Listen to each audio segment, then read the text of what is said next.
The first thing my mother placed in front of me wasn't a family photo. It wasn't a handwritten letter. It wasn't even a cup of coffee. It was a property transfer agreement. She gently pushed the folder across the dining room table and folded her hands. "Sign it." I looked at the first page. The title read, "Transfer of Ownership. Property. Willow Lake House. Current estimated value. $2.8 million. I slowly looked up. "What is this?" Mom smiled as though the answer should have been obvious. "The family deserves to share the lake house." I frowned. "It already is shared. Anyone can visit." She shook her head. "That's not enough. We want it transferred into everyone's names." I stared at her in disbelief. "My name is the only one on the deed." "I know. That's why you're signing." I quietly closed the folder. "I'm not giving away my house." The warmth immediately disappeared from her face. "If you don't, you're not my daughter anymore." For several long seconds, neither of us spoke. Those words hurt far more than any argument about money ever could. My name is Rebecca Lawson. I was 36 years old. And somehow, the family I had spent my entire life trying to support had decided that my love would now be measured by whether I surrendered the one home I had built for myself. Looking back, maybe I should have expected it. Growing up, my younger brother, Tyler, had always been the favorite. If Tyler wanted the last slice of cake, Mom smiled and gave it to him. If he forgot his homework, Dad rushed it to school. When I forgot mine once, I was told, "You need to be more responsible." I accepted it, not because it was fair, because I believed being the older child meant making sacrifices. That pattern followed us into adulthood. When Tyler wanted help starting a business, my parents asked me to loan him money. I did. He promised to repay me within a year. That year became 5. The money never returned. Mom always had the same explanation. "He's still getting established." When my parents needed help paying unexpected medical bills, I quietly emptied my emergency savings. I never complained. Family helps family. At least, that's what I believed. Unlike Tyler, I worked for everything I owned. After graduating from college, I became an environmental engineer. The work was demanding. Long hours, frequent travel, weekend inspections. But I loved it. Every promotion came after years of hard work. Every raise represented another goal achieved. I lived modestly. I drove the same reliable car for nearly 10 years. Skipped luxury vacations. Cooked at home instead of eating out. Friends teased me for being too careful with money. I laughed and told them I had a dream.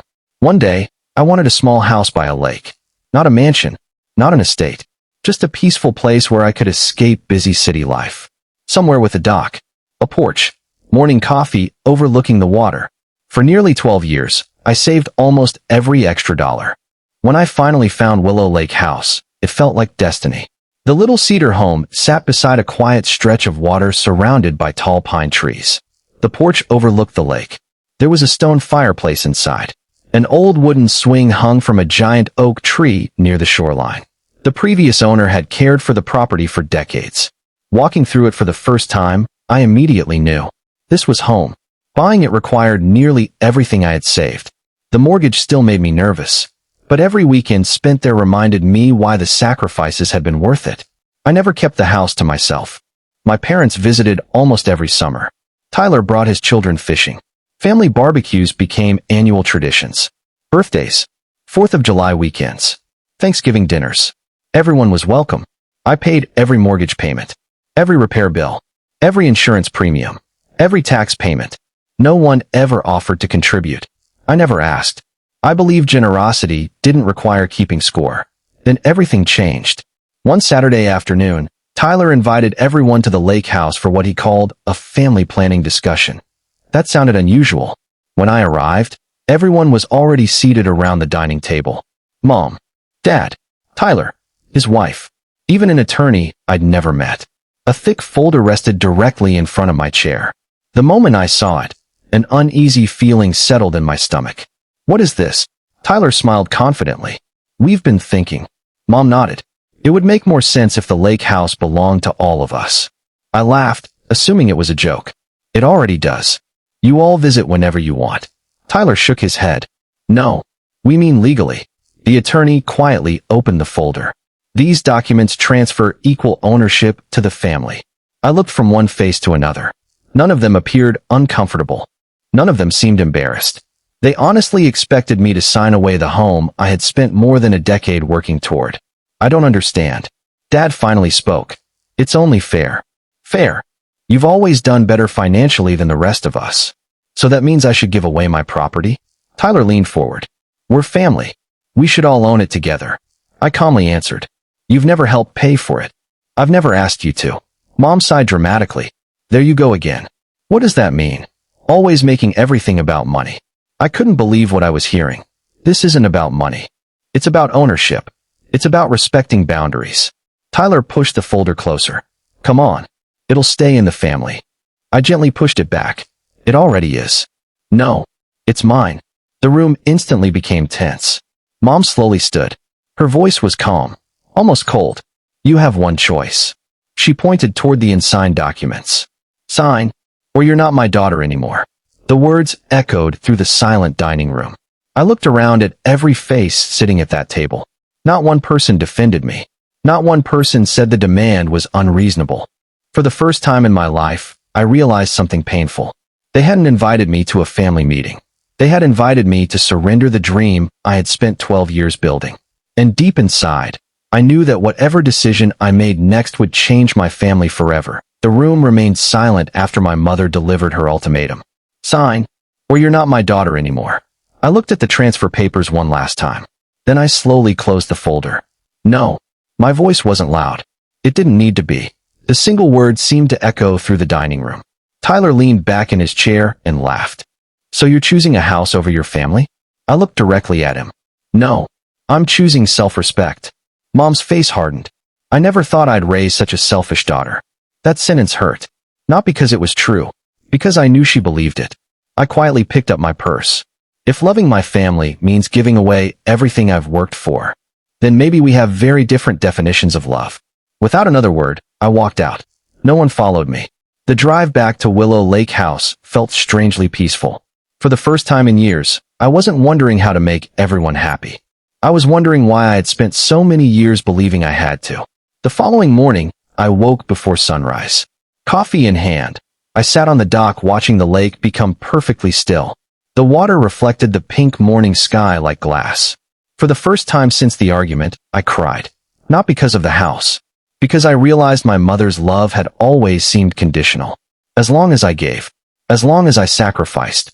As long as I said yes. Later that afternoon, I received a letter from a lawyer. Tyler had officially filed a legal claim, arguing that because the lake house had been used for family gatherings for years, it should now be considered shared family property. I almost laughed. Every mortgage payment, every tax bill, every repair invoice, every insurance premium, all of them had been paid from my personal bank account. There wasn't a single document suggesting shared ownership. Still, I hired an attorney. Not because I doubted the outcome.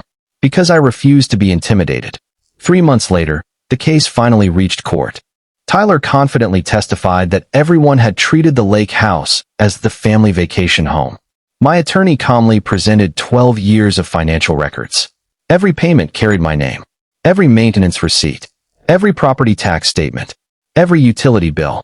The judge listened carefully before asking Tyler one simple question.